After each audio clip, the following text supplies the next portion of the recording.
নমস্কার বন্ধুরা, বিনা রান্নাঘরে আপনাদের সবাইকে স্বাগত। আজ আমার রেসিপি টক ঝাল মিষ্টির আমের আচার। তাহলে আসুন বন্ধুরা, দেরি না করে এই আচারের রেসিপিটা শুরু করা যাক। এখানে দুটো আম নিয়েছি। দেখুন, আমটা ভালো করে ধুয়ে একটা শুকনো ন্যাকড়া দিয়ে ভালো করে পরিষ্কার করে মুছে নিচ্ছি।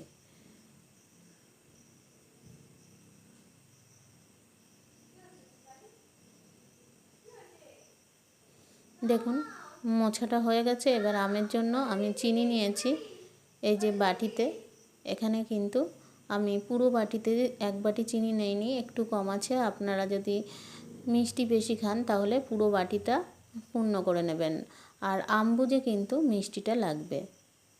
এবার আমি আমগুলো ছেলে নেব। দেখুন, একটু সবুজ সবুজ খোসা থাকতে আমি ছেলে নিয়েছি। আর আমটা যেহেতু একটু পাকার মুখে, সেহেতু কাটতে কিন্তু খুবই কষ্ট হচ্ছে বন্ধুরা। এবার দেখুন, আমি আমগুলো ঢেলে নিলাম গামলার মধ্যে। এবার চিনিগুলো দিয়ে আমি এখানে আধা ঘন্টা চিনিটা দিয়ে মাখিয়ে রাখবো, যাতে চিনিটা একটু গলে যায় বন্ধুরা। আর একটা কথা, এখানে কিন্তু আমি আমটা একবারই ধুয়েছি, আমি কিন্তু ছাড়ানোর পরে আর আমি জল দিইনি। আর আমি এখানে কোনো এক্সট্রা জল ব্যবহার করব না। এবার দেখুন, আবার আধা ঘন্টা পরে ফিরে আসলাম। দেখুন, অনেকটা চিনিটা গলে গেছে। এবার আমি আমের আচারের জন্য যে মশলাটা বানাবো, সেই মশলাটা আপনাদের দেখিয়ে দিচ্ছি। কী মশলা কী নিয়েছি। পাঁচফোড়ন নিয়েছি, মৌরি নিয়েছি, আর নিয়েছি ধনে, আর গোটা জিরে, দুটো শুকনো লঙ্কা। আপনারা যদি ঝালটা বেশি খান তাহলে এখানে 4টে লঙ্কা দিতে পারেন। এবার চলে যাব গ্যাসের ওভেনে। গ্যাসের ওভেনটা ধরিয়ে আমি কড়াইটা বসিয়ে দিচ্ছি। এবার কড়াইটা গরম হয়ে গেলে আমি দিয়ে দেবো দুটো শুকনো লঙ্কা।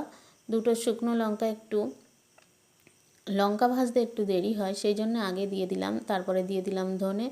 ধনেটা একটু শক্ত টাইপ, তাহলে একটু ভাজতেও একটু দেরি হয়, তাই জন্যে আগে দিয়ে দিলাম। এবার সমস্ত মশলা দিয়ে দিচ্ছি, দিয়ে একটা সুন্দর গন্ধ ছাড়লে আমি তুলে নেব বন্ধুরা। এখানে কিন্তু বেশি মশলা ভাজা যাবে না, তাহলে তেতে গিয়ে কিন্তু তেতো হয়ে যেতে পারে।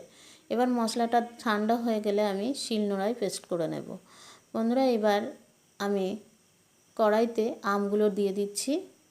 আর এই যে চিনিটা দিলাম, এতে কিন্তু আমি কোনো এক্সট্রা জল বাইরের থেকে দেব না।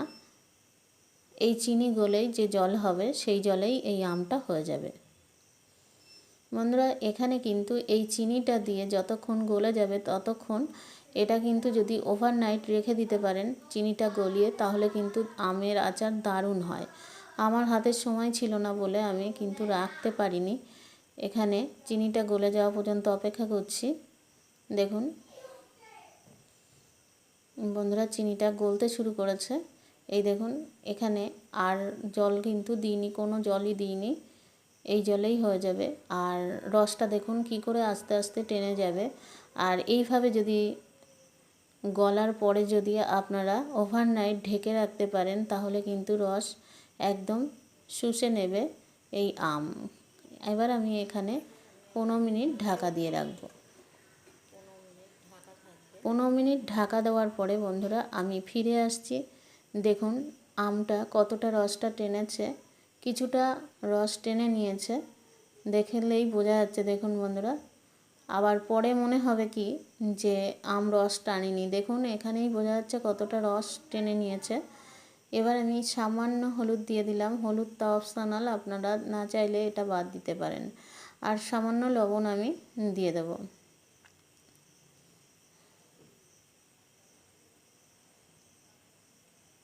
এখানে কিন্তু বেশি ফোটানো যাবে না বন্ধুরা, বেশি ফোটালে কিন্তু আমের এই এটা কিন্তু চিট হয়ে যাবে। এই চিনি রসটা বেশি ফোটালে কিন্তু চিট হয়ে যাবে। এবার আমি একটু লাল লঙ্কার গুঁড়োটা দিয়ে দিলাম, যাতে রঙটা সুন্দর আসার জন্য। দেখুন একদম রস। এবার আমি দিয়ে দেবো মশলা বন্ধুরা, যে মশলাটা করে রেখেছিলাম সেই মশলাটা দিয়ে দিচ্ছি। দিয়ে এবার আমার আমের আচারটা পুরোপুরি রেডি হয়ে গেল। এবার আমি একটা পাত্রে তুলে নেব বন্ধুরা। পাত্রে তোলার আগে একটা গান শুনিয়ে দিচ্ছি। রাগছে তোমার মিষ্টি, রাগছে তোমার মিষ্টি আর অনুরাগের চেয়ে, সাত করে তাই তোমায় রাগাই গো সোনার মেয়ে, রাগছে তোমার মিষ্টি আরো, রাগছে তোমার মিষ্টি, রাগছে তোমার মিষ্টি আরো অনুরাগের চেয়ে, সাত করে তাই তোমায় রাগাই গো সোনার মেয়ে, রাগছে তোমার মিষ্টি আরো। দেখুন বন্ধুরা, গান করতে করতে আমার এই আচারটা তোলা হয়ে গেছে। দেখুন কতটা সুন্দর লোভনীয় হয়েছে। বন্ধুরা, আপনারা যদি ভিডিওটা দেখে একটু ভালো লাগে তাহলে লাইক কমেন্ট শেয়ার করতে ভুলো না। ভালো থাকবে, সুস্থ থাকবে, আবার দেখা হবে পরের